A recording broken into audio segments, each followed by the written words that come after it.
Welcome to whistle.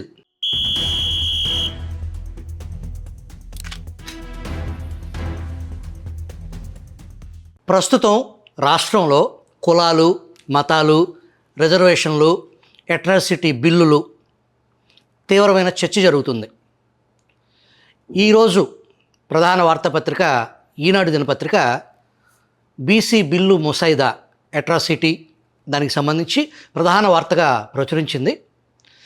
దానికి సంబంధించి లోతుపాతులు ఏంటి అనేది డిస్కస్ చేయడానికి శాసనసభ డిప్యూటీ స్పీకర్ కనుమూరి రఘురామకృష్ణరాజు గారు విజిల్తో మాట్లాడటానికి అందుబాటులో ఉన్నారు. దానికి ముందు ఏదైతే క్రిస్టియన్ మతం, దళిత వ్యతిరేకి రఘురామ అనేలాంటి వాదనలు గత వారం సోషల్ వెల్ఫేర్ బోర్డ్ చైర్మన్ పోతుల బాలకోట గారు మాట్లాడుతూ, నలుగురు కుమారులు ఈ రాష్ట్రంలో ఒక అన్రెస్ట్ క్రియేట్ చేయడానికి ఒక కుట్ర జరుగుతుంది, అది పివి సునీల్ కుమార్, హర్ష కుమార్, విజయ్ కుమార్, జడా శ్రవణ్ కుమార్ అని చెప్పేసి వివాదాస్పద ఆరోపణలు చేశారు. దానికి సంబంధించి నా దగ్గర ఆధారాలు ఉన్నాయని ఆయన విజిల్ వేదికగా ప్రకటించారు. అయితే ఉండి కాన్స్టిట్యున్సీకి సంబంధించి పర్టికులర్గా ఆ రోజు ఏదైతే కస్టోడియల్ టార్చర్కి సంబంధించిన కేసులో ఇప్పటికీ అరెస్టు కాకుండా సోషల్ మీడియాలో హైపర్ యాక్టివ్ అవుతున్నటువంటి ఐపీఎస్ సునీల్ కుమార్ పై చర్యలు తీసుకోలేని నిస్సహాయ స్థితి ఎందుకు వచ్చింది? అది ప్రభుత్వ వైఫల్యంగా సోషల్ మీడియాలో సొంత పార్టీ కేడరే తీవ్రంగా విమర్శించే పరిస్థితి, వీటన్నిటి మీద సమగ్రంగా విజిల్తో ముచ్చటించడానికి రఘురామ గారు మనతో ఉన్నారు. నమస్కారం సార్. నమస్తే సుభాకర్ గారు. నేను ఇంట్రోలో చెప్పినట్టు ఏదైతే ఈ దళిత క్రిస్టియన్ను వాళ్ళ హక్కులు అనే దానికి సంబంధించి దళిత క్రిస్టియన్కి రాజ్యాంగం ప్రకారం అతను దళితుడిగా ఆ రిజర్వేషన్ అనేది కుదరదు, దళితుడిగా ఒప్పుకోవటం కుదరదు. దాని ప్రకారంగా ఈ ఎస్సీ ఎస్టీ కేసు పెట్టడానికి కూడా కుదరని పని, దాని ప్రకారంగా ఉద్యోగానికి కూడా అనర్హుడు అనేలాంటి మీరు ఏదైతే చేశారో ఆ చేయటానికి ప్రాతిపదిక ఏంటి? రెండు, దాన్ని అవతలి వర్గం పూర్తి స్థాయిలో మీరు క్రిస్టియన్ మత వ్యతిరేకని, అట్లాగే దళిత వ్యతిరేకి అని చెప్పేసి మీ మీద ఒక పెద్ద ఎత్తున ఉద్యమం చేసే లాంటి ప్రకటనలు, తలలు తీస్తామని, కాళ్ళు తీస్తామని, చేతులు తీస్తామని ఒక వర్గం, ఇంకొక ఎక్స్ట్రీమ్ వ్యవహారం, ఇంకో పక్కన మీ అభిమానులు, దాంట్లో దళితులు కూడా మీరు రాజ్యాంగంలో ఉన్నదే చెప్పారు అనేలాంటి మేధావి వర్గం దీన్ని సున్నితంగా గమనిస్తూ ఉంది. దీంట్లో లోతుని విశ్లేషిస్తారా? అంటే ఇది దురదృష్టం ఏంటంటే సుభాకర్ గారు, అన్ఫార్చునేట్గా కొద్దిమంది నన్ను ఎక్కువ మిస్అండర్స్టాండ్ చేసుకున్నారు ఈ ఇష్యూలో. అది నేను ఖచ్చితంగా చెప్పగలను. అప్పుడు మీరు మీ ప్రియాంబుల్లో చాలా స్పష్టంగా చెప్పారు. ఇదేది కూడా అసలు నేను మాట్లాడింది కాదు. బేసిక్గా రాజ్యాంగంలో అంబేద్కర్ గారి నాయకత్వంలో 12 మెంబర్ కమిటీ ఏదైతే అద్భుతమైన భారత రాజ్యాంగాన్ని తయారు చేశారో అందులో స్పష్టంగా పొందుపరచబడి ఉన్న అంశాన్ని ఒక శాసనసభ్యుడు కావచ్చు, ఒక పార్లమెంట్ సభ్యుడు కావచ్చు, భారత రాజ్యాంగం ప్రతి పౌరుడు కూడా చదువుకోవాలి, అర్థం చేసుకోవాలి, ఆకలింపు చేసుకోవాలి. నేను మెంబర్ ఆఫ్ పార్లమెంట్ అయిన తర్వాత అంతకుముందు సేలియంట్ ఫీచర్స్ కాస్తో కోస్తో స్పష్టత ఉన్నప్పటికీ పరిపూర్ణంగా నేను ఒకసారి ఎప్పుడైతే మెంబర్ ఆఫ్ పార్లమెంట్ అయ్యి రాజ్యాంగం మీద ప్రమాణం చేయవలసిన అవసరం వచ్చినప్పుడు ఎంపీగా అసలు ఈ రాజ్యాంగం అన్నది కూడా పూర్తిగా చదవాలి అని చెప్పి, నాకు స్వతహాగా పుస్తకాలు చదవటం కొంచెం ఇంట్రెస్ట్ కాబట్టి కొంచెం ఇంట్రెస్ట్తో ఆ రాజ్యాంగాన్ని కూలంకషంగా చదవటం జరిగింది. సో అందులో ఏదైతే ఉందో రాజ్యాంగం మీద ప్రమాణం చేసిన వ్యక్తిగా రాజ్యాంగానికి కట్టుబడి ఉంటాను అని ప్రమాణం చేసిన వ్యక్తిగా అందులో ఉన్నదాన్ని కొందరు మిస్అండర్స్టాండ్ చేసుకునో, ఒకవేళ మిస్ఇంటర్ప్రెట్ చేసో మాట్లాడుతూ ఉంటే అది కాదు, ఈ రకంగా అని చెప్పి నేను చెప్పడం జరిగింది. ఆ తర్వాత మరి కాస్త డీటెయిల్డ్గా ఎందుకు వెళ్ళవలసి వచ్చింది అంటే, నేను గతంలో జగన్మోహన్ రెడ్డి నా మీద తప్పుడు కేసులు చాలా పెట్టించినప్పుడు అసలు నేను ఢిల్లీలో ఉండి ఇక్కడ నా మీద రకరకాల హింసాకాండాలు లాంటివి చేసి ఈ బ్యాక్గ్రౌండ్లో నేను ఎక్కడ మళ్ళీ నియోజకవర్గానికి వస్తాను అని చెప్పి నా మీద కొన్ని ఎస్సీ ఎస్టీ అట్రాసిటీ కేసెస్ పెట్టడం జరిగింది. అప్పుడు నేను కూడా చాలామంది న్యాయవాదులతో, ఎందుకంటే నేను అన్నిటిలో స్టేలు తెచ్చుకోవాలి, ఇవన్నీ ఉన్నాయి. ఆ సమయంలో అసలు బేసిక్గా అసలు కేసు పెట్టాలి అంటే చట్టం చేసినప్పుడు కూడా కొన్ని ప్రికాషన్స్ తీసుకున్నారు. అది కులంతో దూషించాలి, ఒక వ్యక్తిని కులంతో దూషించాలి, అప్పుడు ఎవరైనా విని ఉండాలి. సడన్గా ఎవరికో కల్లో నేను ఏదో కనపడి కల్లో నేను తిట్టానని చెప్పి నన్ను తిట్టాడని చెప్పి చెప్పేయడానికి లేదు కదా. సో పక్కన ఎవరున్నారు, దానికి సాక్ష్యం ఏంటి, ఇటువంటివన్నీ ఏమీ లేకుండా అసలు కలిసిన సందర్భమే లేదు. నేను ఎక్కడో ఢిల్లీలో ఉంటే ఏదో కెనడీ అని, లేకపోతే అబ్రహామనో, లేదంటే typical regular church going Christian నా మీద ఎస్సీ ఎస్టీ అట్రాసిటీ కేసెస్ సంబంధం లేకుండా పెట్టేస్తే, ఇంకొకటి చాలా ఆశ్చర్యకరం. ఒకటైతే I think that fellow is from mister PV Sunil Kumars home town. నేను నా కస్టోడియల్ టార్చర్లో ఏమన్నా అయినా పివి సునీల్ కుమార్ గారి గురించి, ఎస్ ఈ వాజ్ ద సస్పెక్ట్. నాకు ఐ హ్యావ్ క్లారిటీ, బట్ ఏదైనా ప్రూవ్ అయిన తర్వాతే కదా అతను చేసాడని చెప్పి నేను మాట్లాడినప్పుడు ఎవరి మనోభావాలు దెబ్బతిన్నాయంట. అతని ఊర్లో అతను కజిన్ అనుకుంటా, ఏది అతను ఎవరో నాకు తెలియదు. మీరు పివి సునీల్ కుమార్ మీద ఆరోపణ చేస్తే ఆయన అనుచరుడు మనోభావాలు దెబ్బతిని మీ మీద ఎస్సీ ఎస్టీ కేసు నా పెట్టడం మీద జరిగిందా? ఎస్సీ ఎస్టీ కేసు పెడితే అది రిజిస్టర్ చేసాడు లోకల్ పోలీసు. అది జగన్ ప్రభుత్వంలోనేనా? అవును, అప్పుడే. ఎవరెవరో అసలు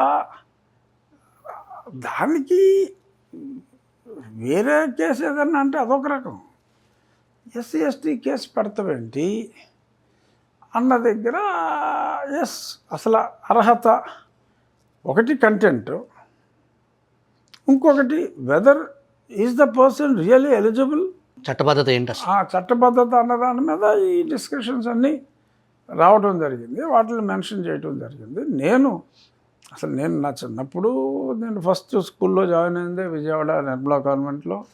ఆ తర్వాత సెయింట్ ప్యాట్రిక్స్ అని మెడ్రాస్లో అడయార్లో కూడా చాలా సంవత్సరాలు నేను చిన్నతనంలో విద్యాభ్యాసం జరిగింది. మధ్యలో ఒకే మాంటిసోరీలో వేరే దగ్గర చదివినప్పటికీ మళ్ళీ ఇంటర్మీడియట్ వచ్చేటప్పటికి ఆంధ్ర లైలా కాలేజే.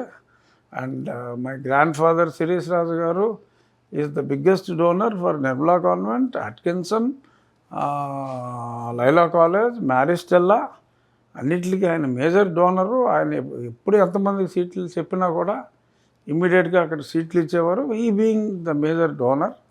సో అలాగా ఎప్పుడూ కూడా ఒక మతానికి అగేన్స్ట్ అనే కాన్సెప్టే లేదు. నేను చదువుకున్న స్కూళ్ళు కాలేజీ కూడా అదే అయినప్పుడు అసలు నేను వ్యతిరేకంగా ఉండి అవసరం లేదు, అవకాశం లేదు. And in fact I respect that religion that most. ఇప్పుడు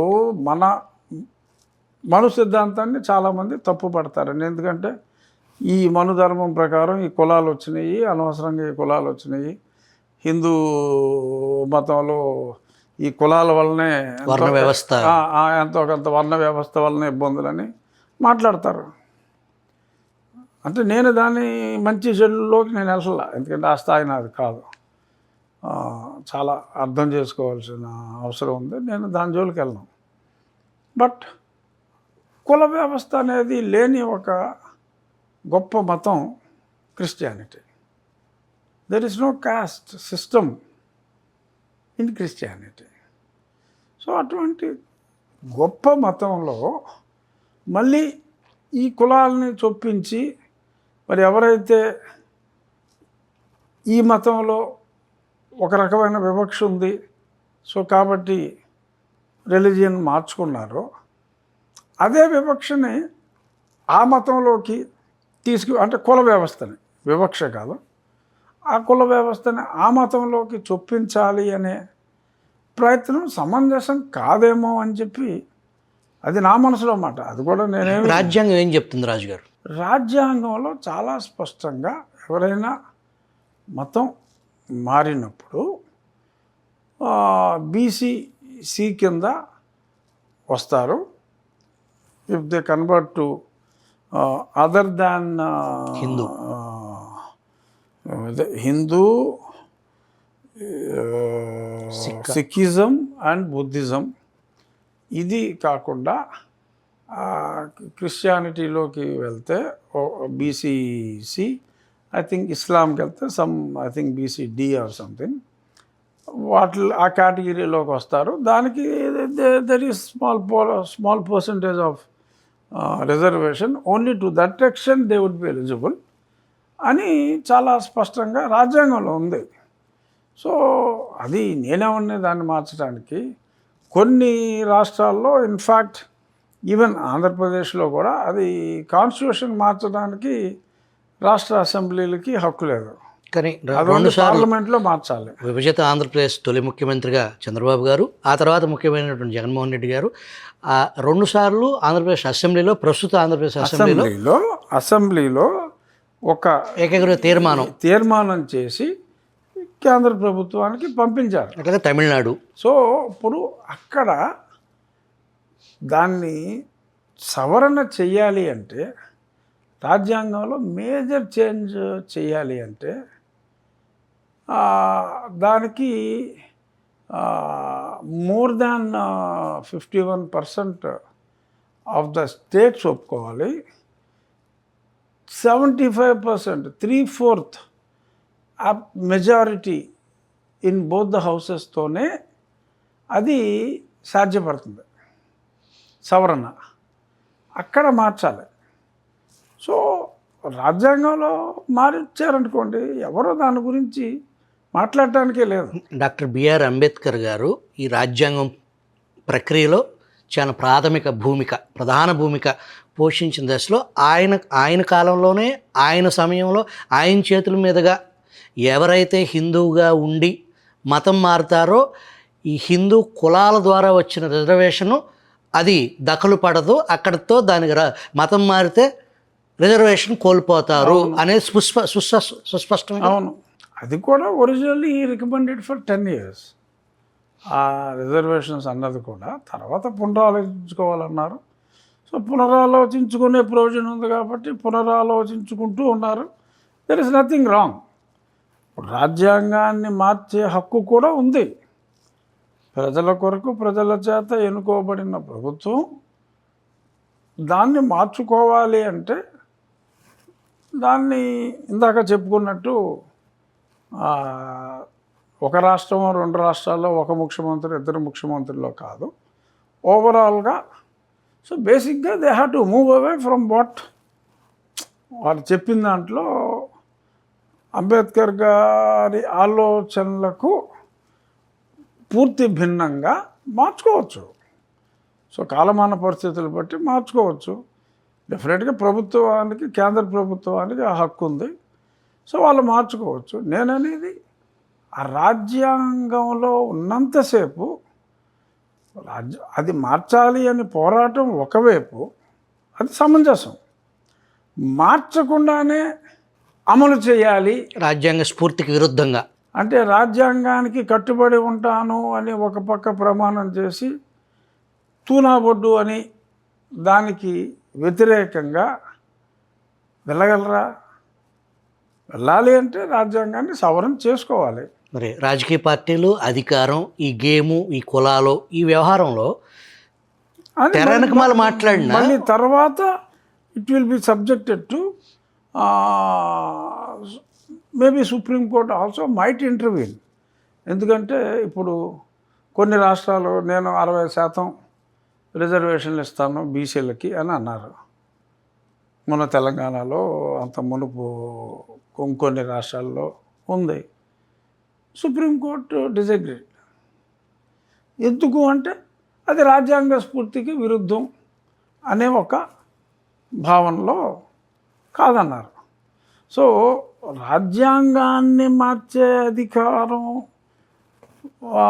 పార్లమెంటరీ వ్యవస్థకి ఉన్నప్పటికీ అది పూర్తిగా ఆ ఒరిజినల్ స్పిరిట్ ఆఫ్ ద కాన్స్టిట్యూషన్కి it should not be in total violation అని కూడా ఉంది.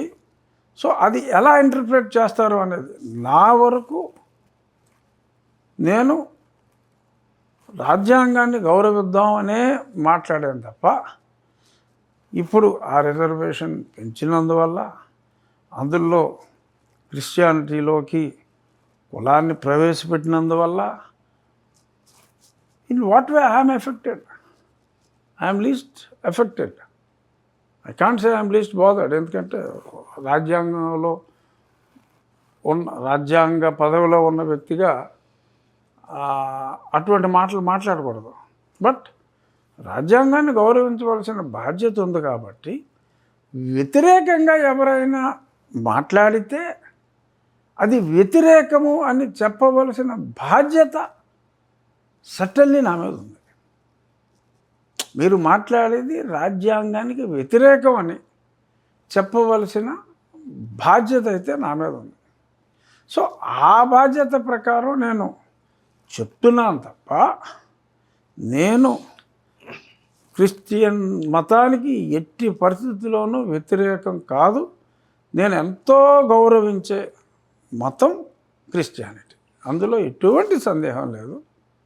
మీరు మాట్లాడే దాంట్లో అర్థం ఏంటి, ఆ చట్టంలో ఏముంది, రాజ్యాంగ స్ఫూర్తి ఏంటి అనేది దాన్ని వ్యతిరేకించే వాళ్ళు తెలియక కాదు, కానీ ప్రజల్ని తప్పుదోవ పట్టించేదానికి ఒక పెద్ద ఎత్తున మీ మీద మాటల దాడి చేసేదానికి చేస్తున్నప్పుడు అటుపక్క నలుగురు వాయిస్ వినిపిస్తుంది. మీరేదో ద్రోహానికి, జాతి ద్రోహానికో మత ద్రోహానికో ఇంకోటో ఏదో లేని దాన్ని మీరు మాట్లాడుతున్నారనే ఒక పోలరైజేషన్ నడుస్తుంది. కానీ ఇటు పక్కన మీరు ఒంటరిగా ఒకటికి పలుమార్లు ఈ ఉన్న నిజాన్ని నిర్భయంగా మీరు చెప్తున్నారు.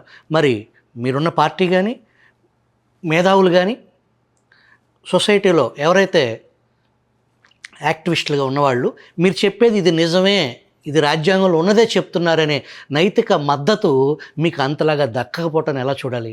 అంటే ఇక్కడ యాక్చువల్గా ఎటువంటి మద్దతు నాకు అసలు అవసరం లేదు. ఎందుకంటే అది స్పష్టంగా భారత రాజ్యాంగం అనే పుస్తకంలో రాసి ఉంది. ఇవాళ 75% ప్రజలు విద్యాధికులు. రాజ్యాంగం అన్ని భాషల్లో ఉంది, ఇంగ్లీష్లోనే కాదు తెలుగు భాషలో కూడా ఉంది. నేను చెప్పింది నిజమా కాదా, రాజ్యాంగబద్ధంగా ఉన్నదా లేదా అనేది తెలుగులో అక్షరాలు చదవటం వచ్చిన ఎవరికైనా కూడా స్పష్టంగా అర్థమవుతుంది.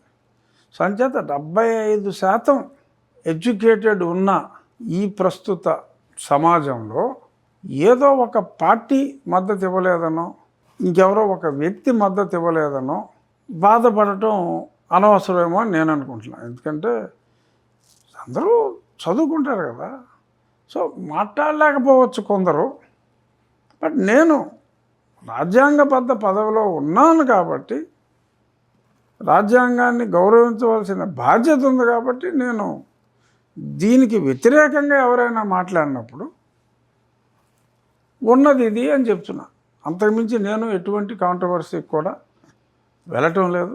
ఏదో కొద్దిమంది మాట్లాడుతున్నారు సూట్లు వేసుకుని బూట్లు వేసుకుని, ఇది ఏదో వాళ్ళు మాట్లాడారా లేకపోతే టైటిల్స్ అలా పెడుతున్నారా మనకు తెలియదు. కానీ కొన్ని ఛానల్స్లో అసలు నేను కల్లారు చేస్తే తిరగలేవను అదే ఏదో ఇలా రకరకాలుగా ఆ టైటిల్స్ అయితే అలా ఉన్నాయి. లోపల కంటెంట్ ఎలా ఉందో నేను పెద్దగా ఫాలో కాల. బట్ ఇలా రకరకాలుగా ఒక హేట్రెడ్ లాంటి భావం క్రియేట్ చేసే ప్రయత్నం అయితే డెఫినెట్గా జరుగుతుంది. బట్ వాళ్ళకి నేను చెప్పే సమాధానం ఒకటే, అంబేద్కర్ గారు నిర్దేశకత్వంలో ముద్రించబడిన భారత రాజ్యాంగాన్ని చదువుకోండి, నథింగ్ మోర్ టు సే అనేదే నేను చెప్పాను. ఇందాక నేను ఇంట్రోలో చెప్పినట్టు ఈరోజు ఈనాడు దినపత్రిక బీసీ చట్టం, బీసీ రక్షణ కొరకు చట్టం, అది nothing but SC ST atrocity లాంటి ముసాయిదా అది రెడీ అవుతుంది అని చెప్పారు అని ప్రధాన వార్త. మార్నింగ్ ఈనాడులో చూశాను, ఫ్రంట్ పేజ్. ఎస్సీ ఎస్టీ అనేది అంతకుముందు ఐపీసీ, ఇప్పుడు భారత న్యాయ సంహితలో భాగంగా అది కంటిన్యూ అవుతుంది. అవును, ఇండియన్ పీనల్ కోడ్, ఇప్పుడు భారత న్యాయ సంహిత. ఇప్పుడు ఇది ఈ రాష్ట్రంలో ఈనాడు కథనం ప్రకారం ఆ ముసాయిదా అది చట్టం కింద రావాలి అంటే ముందు అసెంబ్లీలో 2 సభలు, రాష్ట్ర చట్టం కాబట్టి అసెంబ్లీలో దాని మీద కూలంకషంగా డిస్కషన్, చర్చ జరుగుతుంది. మళ్ళీ అల్టిమేట్గా ఇది ఆ భారత న్యాయ సంహిత ముద్ర, దానికి ఆమోదం తెలపకుండా దీన్ని ఆ ఎస్సీ ఎస్టీ అట్రాసిటీ చట్టం తరహా మార్చేదానికి అవకాశాలు ఉన్నాయంటారా? అంటే దీనికి రాష్ట్రం డెఫినెట్గా చట్టాలు చేసుకునే స్వేచ్ఛ ఉంది. సో కాబట్టి ఇది భారతీయ న్యాయ సంహిత అనేది దేశమంతా ఫాలో అవ్వాలి. ఏదైతే ఈ రాష్ట్రంలో బీసీలకు రక్షణ కల్పించాలి అనే ఒక ఆలోచనతో ఈ చట్టాన్ని తీసుకురావాలనుకున్నారో అది ఈ రాష్ట్రానికే పరిమితం. దానికి అసెంబ్లీలో అది పాస్ అయితే మైట్ బి కేంద్రం ఏమన్నా వెట్ చేయొచ్చు. కేంద్రం ఆమోదంతో పని లేకుండానే జరిపేయచ్చు అంటే కేంద్రం, నాకున్న పరిజ్ఞానం మేరకు, I'm not master of all, but నాకున్న పరిజ్ఞానం మేరకు whether it is in line with the overall thinking. ఇప్పుడు మొన్న గత ప్రభుత్వంలో జగన్మోహన్ రెడ్డి గారు దిశ చట్టం అని ఒకటి తీసుకొచ్చి రేపు నుంచే ఇది చేసేస్తున్నాం, దిశ పోలీస్ స్టేషన్ అన్నారు. దిశ పోలీస్ స్టేషన్లు దిశ చట్టం ప్రకారం శిక్షిస్తామన్నారు. శిక్షిస్తున్నామని కూడా అన్నారు. అదే దానికి ఏంటంటే 30 రోజుల్లో ఇత్తేలుస్తాం, ఇన్ని రోజుల్లో ఇత్తేలుస్తాం అని మాట్లాడారు. So there is a contradiction with Indian penal code. ఇప్పుడు జ్యుడిషియల్ ప్రాసెస్కి it will take certain time. So Jaganmohan Reddy అప్పుడు చెప్పింది ఏంటంటే 30 రోజుల్లోనే ఇది తేల్చేయాలి అంటే ఎలా అవుద్ది? జగన్మోహన్ రెడ్డి కేసులు 12 ఏళ్ళ నుంచి ఇంక ఇప్పుడు దాకా అసలు ఒక షేపుకి కూడా రాలా. సో ఓవర్ నైట్ మీరు చట్టాలన్నీ మార్చలేరు. సో కొన్ని ప్లస్లు ఉంటాయి, కొన్ని మైనస్లు ఉంటాయి. తిప్పి పంపింది. మన బేసిక్గా మన చట్టం ఏం చెప్పింది, 100 మంది దోషులు తప్పించుకున్న ఒక నిర్దోషికి కూడా శిక్ష పడకూడదు. That is the core. మన న్యాయశాస్త్రంలో దోషులు 100 మంది తప్పించుకున్న ఒక నిర్దోషికి కూడా శిక్ష పడకూడదు. సో హరీడ్గా జగన్మోహన్ రెడ్డి చట్టం చేశాడని చెప్పి 30 రోజుల్లో శిక్ష వేసేయాలి అంటే ప్రాపర్ విచారణ జరగకుండా అది అయ్యే పని కాదు. కాబట్టి సో దాన్ని అక్కడ ఆపేయటం జరిగింది. సో అలాగా చట్టం చేసుకునే స్వేచ్ఛ నీకున్నప్పటికీ ఓవరాల్గా అది కొన్ని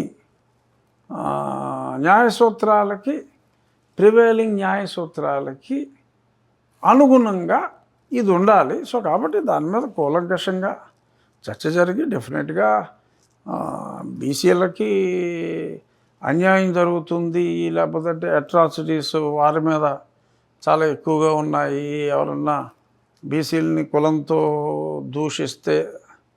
సో ఆల్రెడీ జగన్మోహన్ రెడ్డి టైంలో కూడా ఎవరైనా ఇప్పుడు ఇక్కడ ఒకటి కొంచెం ప్రికాషన్ తీసుకోవాలి. మనం తెలుగు భాషను ఒక పక్కన చంపేస్తూ ఇప్పుడు ఫర్ ఎగ్జాంపుల్ నాయీ బ్రాహ్మణులు, మరి గతంలో వాడుక భాష వేరు, గ్రాంధిక భాష వేరు. గ్రాంధికంలో నాయీ బ్రాహ్మణులు అని మాట్లాడతారు. వాడుక భాషలో మరి గతంలో వృత్తిని బట్టి మాట్లాడేవారు. ఇప్పుడు వృత్తి బట్టి కులాలు వచ్చాయి. వృత్తి ఇప్పుడు బట్టలు ఉతకాలి, బట్టలు ఉతికి వారిని గ్రాంధిక భాషలో రజకులు అంటారు, వాడుక భాషలో చాకలి అనే పదం ఎప్పటి నుంచో ప్రాచుర్యంలో ఉంది. సో మీకు తెలుగు భాష లేదు స్కూల్లో, ఇంగ్లీష్లో వాషర్మెన్ అని ఉంటుంది. సో తెలుగులో ఎప్పుడో చిన్నప్పుడు తెలుసుకున్న దాని ప్రకారం ఆ వృత్తి ప్రకారం ఎవరైనా పదం మాట్లాడారనుకోండి, అది ఎవరి మనోభావాలన్నా దెబ్బతీసింది అనుకోండి, yes they are punishable as per the act. So ఇటువంటివన్నీ అంటే ఒక మంచి ఆలోచనతో మంచి ఉద్దేశంతో రాష్ట్ర ప్రభుత్వం ఈ చట్టాన్ని తీసుకొస్తుంది. అందులో ఏ చట్టం తీసుకొచ్చినా సదుద్దేశాలే ఉంటాయి, అందులో ఎటువంటి సందేహం లేదు. ఇప్పుడు ఏదైతే దీని వలన అరమరికలు లేకుండా ఉన్న వారి మధ్యన ఇప్పుడు 52% సమాజంలో బీసీలు ఉన్నారు, 127 ఎన్నో కులాలు ఉన్నాయి. ఎన్ని కులాలు ఉన్నాయనేది ఈ మధ్యన కులాల కార్పొరేషన్లు పెడితే చాలామందికి ఓహో ఇన్ని కులాలు ఉన్నాయా అని తెలిసినాయి. లేదంటే ఇద్దరు స్నేహితుల మధ్యన అసలు కులాల ప్రసక్తి అనేది ఎప్పుడూ రాదు. జనరల్గా మా చిన్నప్పటి నుంచి మేము స్కూల్లో, కాలేజీల్లో, యూనివర్సిటీలో చదువుకున్నాం. ఎప్పుడు పక్కోడిని నీ కులం ఏంట్రా అని చెప్పి అడగటం మాకు తెలియదు. నా కాలేజ్ 84లో అయిపోయింది యూనివర్సిటీ, బట్ అట్లీస్ట్ 84 దాకా కనీసం ఎవరిని నీ కులం ఏమిటి అని నేనైతే గాడ్ ప్రామిస్గా ఎప్పుడు అడగల, తెలీదు, ఆ ప్రసక్తే లేదు. సో ఇప్పటికీ కూడా చాలామంది అదే ఉద్దేశంలో ఉండుండొచ్చు. జగన్మోహన్ రెడ్డి పాలన ఇద్దరు వ్యక్తులు ఒకవేళ ఏదో మనస్పర్ధలు వచ్చి తిట్టుకున్నారనుకోండి, అలా తిట్టుకున్న వారికి ఇబ్బంది లేకుండా ఉండాలి. మనం చేసే చట్టాలు కూడా మనుషుల్ని కలిపే విధంగా ఉండాలి. రక్షణ పేరుతో మనుషులు సమాజం విడిపోయే పరిస్థితికి వెళ్ళకూడదు. సో ఆ ప్రికాషన్లన్నీ డెఫినెట్గా తీసుకుని ఉంటారు. డొమెస్టిక్ వైలెన్సు దానికి సంబంధించి నాటి యూపీఏ ప్రభుత్వం పదునైన చట్టం తీసుకొచ్చింది. అప్పుడు సెంట్రల్ మినిస్టర్గా Renuka Chowdhury women and child welfare ministry ఆవిడ ఆధ్వర్యంలో ఉంది. డేవిల్ అడ్వకేట్స్లో కరణ్ థాపర్ ఇంటర్వ్యూ ఆవిడ అటెండ్ అయ్యారు. దానికి దాపర్ ఈ చట్టం మిస్యూజ్ అవుతుంది, ఏ తప్పు చేయని భర్త 30 సంవత్సరాలు 40 సంవత్సరాలు కాపురం చేసి ఆ 40వ సంవత్సరంలో దౌరీ హెరాస్మెంట్ కేసు పెడితే ఆ 40 సంవత్సరాలు వీడు ఆ కట్నం లేకుండా కాపురం చేసినట్టే కదా. 41వ సంవత్సరంలో ఆవిడ ఆ గృహిణి కంప్లైంట్ చేస్తే వీడిని ఆ చట్టం కింద అరెస్ట్ చేస్తున్నారు, ఇది మిస్యూజ్ అవుతుంది కదా అని చెప్పేసి కరణ్ థాపర్ నేను అడిగారు. మిస్యూజ్ అయితే అవనివ్వండి, నో ప్రాబ్లం, దాన్ని మేము పట్టించుకోవాల్సిన అవసరం లేదు అని ఆవిడ నిర్మోహమాటంగా చెప్పారు. ఇప్పుడు అది దాంట్లో కొంత అరెస్ట్ లేకుండా అంతకుముందే అత్తామామ ఎక్కడో విదేశాల్లో ఉన్న ఆడపడుచులను కూడా వీళ్ళు పెట్టేస్తే కక్షపూరితమైన వ్యవహారం. అది మహిళల రక్షణ ఉండాల్సిందే 100% ఈ దేశంలో, దాన్ని ఎవరు కాదనలేని మహిళల హక్కుల కోసం మగవారు ఎక్కువ పోరాడాల్సిన పరిస్థితి వాస్తవానికి. అయితే ఆ మిస్యూజ్ అయ్యే వ్యవహారం ఇప్పుడు మీ విషయంలో సాక్షాత్తు మీరు ఒక ఎంపీగా ఉంటేనే మీ మీద దాడి, అట్ ద సేమ్ టైం ఎవరో మనోభావాలు దెబ్బతిని అని చెప్పేసి మీ మీద SC ST అట్రాసిటీ పెట్టిన ఘటన మీరు బాధితులు వాస్తవానికి. దాంట్లో ఏ రకమైన ఇప్పుడు గ్రామీణ వాతావరణంలో అది నన్ను ఎవడో చెతకొట్టాడని చెప్పి నేను అతని గురించి మాట్లాడితే ఇంకెవరు మనోభావాలు దెబ్బతిన్నాయి, నాకు అతనంటే ఇష్టం, అతను ఏదో అనేసాడు కాబట్టి నా మనోభావాలు దెబ్బతిన్నాయి, నేను ఎస్సీని కనుక నా మనోభావాల్ని, నేను అభిమానించే ఎస్సీ నాయకుడిని అతను అన్నాడు కాబట్టి నా మనోభావాలు దెబ్బతిన్నాయని చెప్పి చింతలపూడి పోలీస్ స్టేషన్లో కంప్లైంట్ ఇస్తాయి. ఆ ఎస్ఐ మీద ప్రెషర్ పెట్టి కేసు రిజిస్టర్ చేసేస్తాయి. నేను ఎక్కడో ఉన్నాను, ఏదో నాకేదో కోర్టు నుంచి స్టే తెచ్చుకున్నాను కాబట్టి సరిపోయింది. అదే మామూలుడైతే సో ఇటువంటి మిస్యూజ్కి, ఇందాక మీరు అన్న కరెంట్ ఆపరేటివ్లో అలా ఇటువంటి మిస్యూజ్కి అవకాశం లేని విధంగా డెఫినెట్గా చట్టం చేయవలసిన అవసరం అయితే ఉంది. ఎందుకంటే అదర్వైజ్ లేని వైషమ్యాల్ని కల్పించే అవకాశం కాస్త ఉంటే ఉండొచ్చు. కానీ ఈ చట్టం చేసినప్పుడు అసెంబ్లీలో కూడా దీని మీద పూర్తిగా చర్చ ఉంటుంది. మిస్యూజ్ అవ్వటానికి వీలు లేకుండా డెఫినెట్గా ఇది ఉండాలి. ఇప్పుడు ఎస్సీ చట్టంలో ఒక విచిత్రమైన అంశం ఉంది, అది మీకు తెలుసో లేదో. ఇప్పుడు సపోజ్ నా మీద చంద్రపూడి కేసు గురించి చెప్పాను కదా, or any other case against anyone, ఒకసారి కేసు అంటూ రిజిస్టర్ అయిందనుకోండి, you are getting money from the government. తెలుసా మీకు అది? అవును, డబ్బులు కలెక్టర్ దగ్గర ఒక ఫండ్ ఉంటుంది, డబ్బులు ఇస్తారు. ఛార్జ్షీట్ అయితే కొంత ముందు ఎఫ్ఐఆర్ కట్టిస్తే ఆ ఫండ్ కలెక్టర్ నియంత్రణలో ఉంటుందా? క్యాష్ ఇస్తారు. So it's an income model undoubtedly. ఇప్పుడు మీ అకౌంట్లో డబ్బులు ఉంటేనే ఏదో చేసేసి మీకు తెలియకుండా అకౌంట్లోంచి డిజిటల్ ఇట్లా వెళ్ళిపోతున్నాయి కదా డబ్బులు. అవును, అటువంటిది క్లియర్గా నువ్వు ఏదైనా ఒక కంప్లైంట్ ఇచ్చి రిజిస్టర్ చేయించుకోగలిగితే నీకు అఫీషియల్గా ప్రభుత్వం వారు చెక్కు ఇస్తారు అంటే, so you are incentivising a crime. So incentives ఉండకూడదు. ఇన్సెంటివ్ లేకుండా డెఫినెట్గా రాంగ్ కంప్లైంట్ అవ్వచ్చు. ఎంతో కొంత బాధ ఉండి పెడితే పెట్టాడేమో అని అనుకోవచ్చు. కానీ మీకు ఇన్సెంటివ్ ఉందనుకోండి, so it will be a business model. ఇంటెన్షనల్గా సంబంధం ఉండదు. ఏదో అరువు దెబ్బలాట కోసం కావాలని చిన్న అరువు దెబ్బలాట పెట్టుకుని, సో ఇన్సెంటివ్ కోసం ముందు 50,000 వస్తుంది, ఎఫ్ఐఆర్ అయిన వెంటనే ఇన్కమ్మే కదా. నెలకు ఒక కేసు పెట్టుకుంటే ఆడికి ఉద్యోగం పొద్దున్న సాయంత్రం దాకా ఉద్యోగం చేస్తే 15,000, ఒక ఎఫ్ఐఆర్ చేయించుకోగలిగితే నీకు 10,000 వచ్చింది అనుకోండి.